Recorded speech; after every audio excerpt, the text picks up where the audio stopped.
নমস্কার, আপনারা শুনছেন প্রণমামী জগৎজননী থেকে। স্বামীজি বলেছেন, কাজ চিরকালই ধীরে ধীরে হয়ে এসেছে, চিরকাল ধীরে হবে। এখন ফলাকাঙ্ক্ষা ত্যাগ করে শুধু কাজ করেই খুশি থাকো। সর্বোপরি পবিত্র ও দৃঢ়চিত্ত হও এবং মনে প্রাণে অকপট হও। ভবের ঘরে যেন এতটুকু চুরি না থাকে, তাহলেই সব ঠিক হয়ে যাবে। বিবেকানন্দ বলছেন, ভারত এখন মানুষ চাই, কোনো পশু নয়। তাই তিনি বলছেন, উঠো, জাগো, স্বপ্ন নয় আর, স্বপ্ন রচনা শুধু ভাবেই। কর্মহেতা গাঁথে মালা যার, নাহি ভূষ বিন্ত মূলহীন। সুতরাং ভারতের এখন মানুষ চাই। শুনে নিন এ সম্বন্ধে স্বামীজির আরও কিছু কথা। ঠাকুর মা স্বামীজির চরণে প্রণাম জানিয়ে শুরু করছি আজকের পাঠ। মানুষ চাই, মানুষ চাই, মানুষ চাই, আর সব হইয়া যাইবে। বীর্যবান, সম্পূর্ণ অকপট, তেজস্বী, বিশ্বাসী যুবক আবশ্যক। এইরূপ 100 যুবক হইলে সমগ্র জগতের ভাবস্রোত ফিরাইয়া দেওয়া যায়। তোমাদের স্নায়ু সতেজ করো। আমাদের আবশ্যক লৌহের মতো পেশি ও বজ্রদৃঢ় স্নায়ু। আমরা অনেক দিন ধরিয়া কাঁদিয়াছি, এখন আর কাঁদিবার প্রয়োজন নেই। এখন নিজের পায়ে ভর দিয়া দাঁড়াইয়া মানুষ হও। আমাদের এখন এমন ধর্ম চাই, যাহা আমাদিগকে মানুষ করিতে পারে। আমাদের এখন এমন মতবাদ আবশ্যক, যেগুলি আমাদিগকে মানুষ করিয়া গড়িয়া তোলে।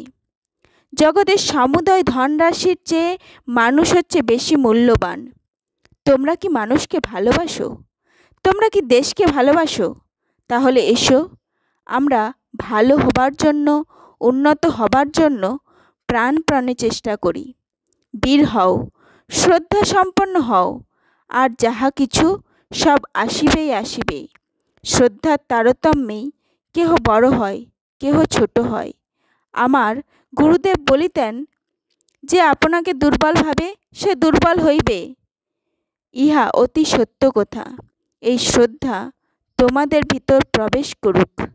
ভাবিও না তোমরা দরিদ্র, ভাবিও না তোমরা বন্ধুহীন। কে কোথায় দেখিয়াছে টাকাই মানুষ করে? মানুষই চিরকাল টাকা করিয়া থাকে। জগতের যা কিছু উন্নতি সব মানুষের শক্তিতে হইয়াছে, উৎসাহের শক্তিতে হইয়াছে, বিশ্বাসের শক্তিতে হইয়াছে। অন্যান্য দেশে অনেক বড় বড় কথা শুনিতে পাওয়া যায় বটে, কিন্তু এখানে, কেবল এখানেই এমন মানুষ পাওয়া যায়, যিনি ধর্মকে জীবনে পরিণত করিয়াছেন। বড় বড় কথা বলাই ধর্ম নয়। তোতা পাখিও কথা কয়, আজকাল কলেও কথা বলে, কিন্তু এমন জীবন দেখাও দেখি, যাহার মধ্যে ত্যাগ, আধ্যাত্মিকতা, তিতিক্ষা ও অনন্ত প্রেম বিদ্যমান। এই সকল গুণ থাকিলে তবে তুমি ধার্মিক পুরুষ। আমাদের হৃদয় ও মস্তিষ্ক দুই প্রয়োজন। হৃদয় অবশ্য খুব বড় জিনিস। হৃদয়ের ভিতর দিয়াই জীবনের মহৎ প্রেরণাগুলিকে স্ফুরণ হয়। হৃদয় শূন্য কেবল মস্তিষ্ক অপেক্ষা যদি আমার মস্তিষ্ক নাই থাকে, শুধু একটু হৃদয় থাকে, তাহা আমি শতবার পছন্দ করিব। যাহার হৃদয় আছে, তাহারই যথার্থ জীবন, তাহারই উন্নতি সম্ভব। কিন্তু যাহার এতটুকু হৃদয় নাই, কেবল মস্তিষ্ক আছে, সে শুষ্কতায় মরিয়া যায়। আমাদের ভিতর অনন্ত শক্তি, অপার জ্ঞান, অদম্য উৎসাহ আছে। আগে আপনার ভেতর অন্তর্নিহিত আত্মশক্তিকে জাগ্রত কর। তারপর দেশের ইতর সাধারণ সকলের ভেতর যতটা পারিস ওই শক্তিতে বিশ্বাস জাগ্রত করে প্রথমে অন্ন সংস্থান, পরে ধর্মলাভ করতে তাদের শেখা। সকলকে গিয়ে বল, ওঠো, জাগো, আর ঘুমিও না। সকল অভাব, সকল দুঃখ ঘুচাবার শক্তি তোমাদের নিজের ভেতর রয়েছে, একথা বিশ্বাস করো। তাহলেই ওই শক্তি জেগে উঠবে। শরীরে বল নেই, হৃদয়ে উৎসাহ নেই, মস্তিষ্কে প্রতিভা নেই, কি হবে রে জড়পিণ্ডগুলো দ্বারা? আমি নেড়ে চেড়ে এদের ভিতর সার আনতে চাই, এজন্য আমার প্রাণান্তপণ। বেদান্তের অমোঘ মন্ত্র বলে এদের জাগাবো।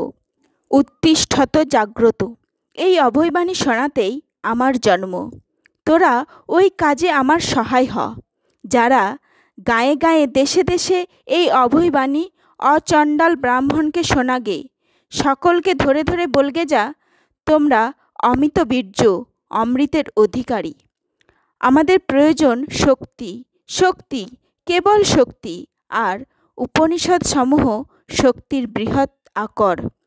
উপনিষদ যে শক্তি সঞ্চার করিতে সমর্থ, সেই শক্তি সমগ্র জগৎকে তেজস্বী করিতে পারে। উহার দ্বারা সমগ্র জগৎকে পুনরুজ্জীবিত, শক্তিমান ও বীর্যশালী করিতে পারা যায়। উহা সকল জাতির, সকল মতের, সকল সম্প্রদায়ের দুর্বল, দুঃখী, পদদলিতকে উচ্চরবে আহ্বান করিয়া নিজের পায়ের উপর দাঁড়াইয়া মুক্ত হইতে বলে। প্রকৃত বন্ধন হইতে মুক্ত হও, দুর্বলতা হইতে মুক্ত হও। গীতাপাঠ অপেক্ষা ফুটবল খেলিলে তোমরা স্বর্গের আরও নিকটবর্তী হইবে। আমাকে অতি সাহসপূর্বক এই কথাগুলি বলিতে হইতেছে, কিন্তু না বলিলেই নয়। আমি তোমাদিগকে ভালোবাসি। আমি জানি সমস্যা কি, কাঁটা কোথায় বিঁধিতেছে। আমার কিছু অভিজ্ঞতা আছে। তোমাদের বলি, তোমাদের শরীর একটু শক্ত হইলে তোমরা গীতা আরও ভালো বুঝিবে। তোমাদের রক্ত একটু তাজা হইলে তোমরা শ্রীকৃষ্ণের মহতী প্রতিভা ও মহান বীর্য ভালো করিয়া বুঝিতে পারিবে। যখন তোমাদের শরীর তোমাদের পায়ের উপর দৃঢ়ভাবে দণ্ডায়মান হইবে, তখন তোমরা নিজেদের মানুষ বলিয়া অনুভব করিবে। তখনই তোমরা উপনিষদ ও আত্মার মহিমা ভালো করিয়া বুঝিবে। ভারত মাতা অন্তত সহস্র যুবক বলি চান। মনে রেখো, মানুষ চাই, পশু নয়। টাকা ফাঁকা সব আপনা আপনি আসবে। মানুষ চাই, টাকা চাই না। মানুষ সব করে, টাকায় কি করিতে পারে? মানুষ চাই, যত পাবে ততই ভালো। মানুষ হও। রামচন্দ্র। অমনি দেখবে ও সব বাকি আপনা আপনি গড়গড়িয়ে আসছে। ও পরস্পরের নেড়িকুত্তর খেয়ে খেয়েই ছেড়ে সদুদ্দেশ্য, সদুপায়, সৎসাহস, সদ্বীর্য অবলম্বন করো। যদি জন্মেছ তো একটা দাগ রেখে যাও। হাজার হাজার পুরুষ চাই, স্ত্রী চাই, যারা আগুনের মতো হিমাচল থেকে কন্যাকুমারী, উত্তর মেরু থেকে দক্ষিণ মেরু দুনিয়াময় ছড়িয়ে পড়বে। ছেলে খেলার কাজ নেই, ছেলা খেলার সময় নেই। এদেশে মানুষ পুরুষ মেয়েতে এত তফাৎ কেন যে করেছে তা বোঝা কঠিন। বেদান্ত শাস্ত্রে তো বলেছে, একই চিৎ সত্তা সর্বভূতে বিরাজ করছেন। তোরা মেয়েদের নিন্দাই করিস, কিন্তু তোদের উন্নতির জন্য কি করেছিস বল দেখি? মেয়েদের পূজা করেই সব জাত বড় হয়েছে। যে দেশে, যে জাতে মেয়েদের পূজা নেই, সে দেশ, সে জাত কখনো বড় হতে পারেনি, কস্মিন কালে পারবেও না। মহামায়ার সাক্ষাৎ প্রতিমা এইসব মেয়েদের এখন না তুললে বুঝি তোদের আর উপায়ান্তর আছে? তোমাদের নারীগণকে শিক্ষা দিয়া ছাড়িয়া দাও, তারপর তাহারাই বলিবে কোন জাতীয় সংস্কার তাহাদের পক্ষে আবশ্যক। নারীগণকে এমন যোগ্যতা অর্জন করাইতে হইবে, যাহাতে তাহারা নিজেদের সমস্যা নিজেদের ভাবে মীমাংসা করিয়া লইতে পারে। ভারতীয় নারীগণকে সীতার পদাঙ্ক অনুসরণ করিয়া নিজেদের উন্নতি বিধানের চেষ্টা করিতে হইবে। ইহাই ভারতীয় নারীর উন্নতির একমাত্র পথ। আমাদের নারীগণকে আধুনিকভাবে গড়িয়া তুলিবার যে সকল চেষ্টা হইতেছে, সেগুলির মধ্যে যদি সীতা চরিত্রের আদর্শ হইতে ভ্রষ্ট করিবার চেষ্টা থাকে, তবে সেগুলি বিফল হইবে। আর প্রত্যহই আমরা ইহার দৃষ্টান্ত দেখিতেছি। মেয়েরা মানুষ হলে তবে তো কালে তাদের সন্তান সন্ততির দ্বারা দেশের মুখ উজ্জ্বল হবে। বিদ্যা, জ্ঞান, শক্তি, ভক্তি দেশে জেগে উঠবে। আমাকে তোমাদের মানুষ তৈরি করতে হবে। আমি জানি ভারতে কেবল নারী ও ক্লীবের বাস। লক্ষ লক্ষ নরনারী পবিত্র অগ্নিমন্ত্রে দীক্ষিত হইয়া ভগবানের দৃঢ় বিশ্বাসরূপ বর্মে সজ্জিত হইয়া দরিদ্র পতিত ও পদদলিতদের প্রতি সহানুভূতিজনিত সিংহবিক্রমে বুক বাঁধুক এবং মুক্তি, সেবা, সামাজিক উন্নয়ন ও সাম্যের মঙ্গলময়ী বার্তা দ্বারে দ্বারে বহন করিয়া সমগ্র ভারতে ভ্রমণ করুক।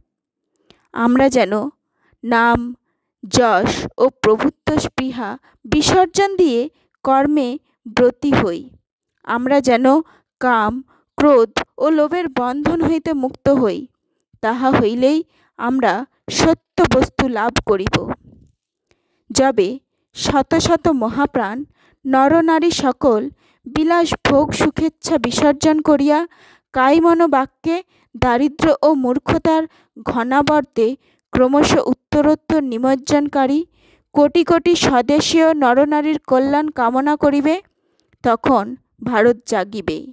যারা জগতে সবচেয়ে সাহসী ও বরেণ্য, তাদের চিরদিন বহুজনহিতায় বহুজন সুখায় আত্মবিসর্জন করতে হবে। অনন্ত প্রেম ও করুণা বুকে নিয়ে শত শত বুদ্ধের আবির্ভাব প্রয়োজন। জগতের ধর্মগুলি এখন প্রাণহীন, মিথ্যা অভিনয়ে পর্যবসিত। জগতের এখন একান্ত প্রয়োজন হলো চরিত্র। জগৎ এখন তাদের চায় যাদের জীবন প্রেমদীপ্ত এবং স্বার্থশূন্য। সেই প্রেম প্রতিটি কথাকে বজ্রের মতো শক্তিশালী করে তুলবে। আমি দিব্য চক্ষে দেখছি তোদের ভেতর অনন্ত শক্তি রয়েছে। সেই শক্তি জাগা। ওঠ ওঠ, লেগে পড়, কমর বাঁধ। কি হবে দুদিনের ধনমান নিয়ে? আমার ভাব কি জানিস? আমি মুক্তি ফুক্তি চাই না। আমার কাজ হচ্ছে তোদের ভেতর এই ভাবগুলি জাগিয়ে দেয়া। একটা মানুষ তৈরি করতে যদি লক্ষ জন্ম নিতে হয়, আমি তাতেও প্রস্তুত। আসুন সকলে আবারও ঠাকুর, মা, স্বামীজির চরণে প্রণাম জানাই ও তাদের নামে জয়ধ্বনি করি। জয় ঠাকুর শ্রী রামকৃষ্ণ দেবের জয়, জয় শ্রী সারদা দেবীর জয়, জয় স্বামী বিবেকানন্দের জয়। লাইক, কমেন্ট, শেয়ার ও সাবস্ক্রাইব করার জন্য আপনাদের অসংখ্য ধন্যবাদ। নমস্কার।